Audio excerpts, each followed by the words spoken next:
This PC came into me with a serious problem, and that was that it was in the boot loop. Now what it would do, I'll show you in just a second, but let me just give you some context. So it would boot and you could enter BIOS. However, sometimes it wouldn't even go to the welcome logo. It would do the Windows automatic repair, and once it got to the welcome logo of the motherboard, which in this case was MSI, it would just switch off and then restart again, and it would repeat this process. What the owner thought was that it must be power supply, but it definitely wasn't that, or maybe it's graphics card, or maybe even RAM. After receiving the PC, I did all of that. I started switching out every part, and he even thought maybe it was the motherboards. I switched out everything from RAM, motherboard, GPU, SSD, but to no avail. So the last thing I needed to check was the CPU.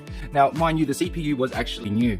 However, it is the i9-13900KF. I don't know why it didn't cross my mind straight away, but after hearing about all the catastrophic fails with the 13th gen and the 14th gen, I should have just went to that straight away. I figured the CPU was new, so it couldn't have been that. And prior to all of this happening, it was working and running just fine. Automatically, one day, he was playing World of Warcraft, and it just shut off and then proceeded to go into that boot loop. Here, I've disconnected the AIO. Don't mind this, he actually has a 7900 XTX. That's why this isn't plugged in, because it's only 2 8 pins. I just wanted to show you guys how it actually happens. So yes, everything turns on. It looks like it's going to boot. Everything looks fine, but then the RGB LEDs will go through the debugging, like CPU, boot, VRAM, and then bang, it just shuts off. He was having troubles with temperature as well, so we're also going to replace the AIO. Firstly, we'll remove the CPU, we'll disconnect everything, remove this testing GPU of mine, which is a 3070, and then we'll slot in another CPU just to show you guys that it does in fact solve the issue.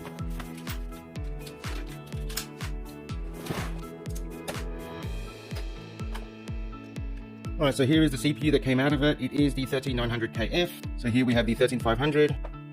Make sure he's right way up. There are going to be times where this backing plate falls off. In that case, make sure you just hold it up and install one screw. That way it holds it in place. And just screw it into just snug.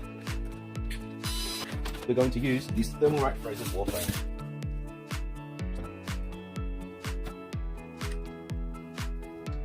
Once it stops, it will be done. Run our screen back on. Plug that in. All the fans do sync.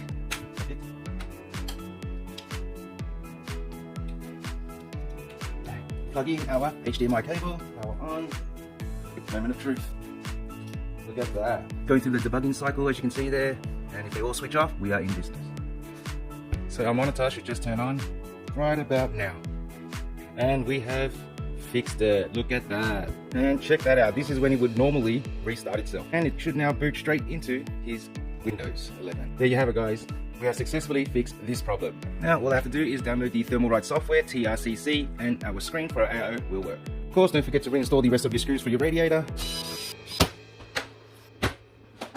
English version, once it finishes downloading, open it, unzip it,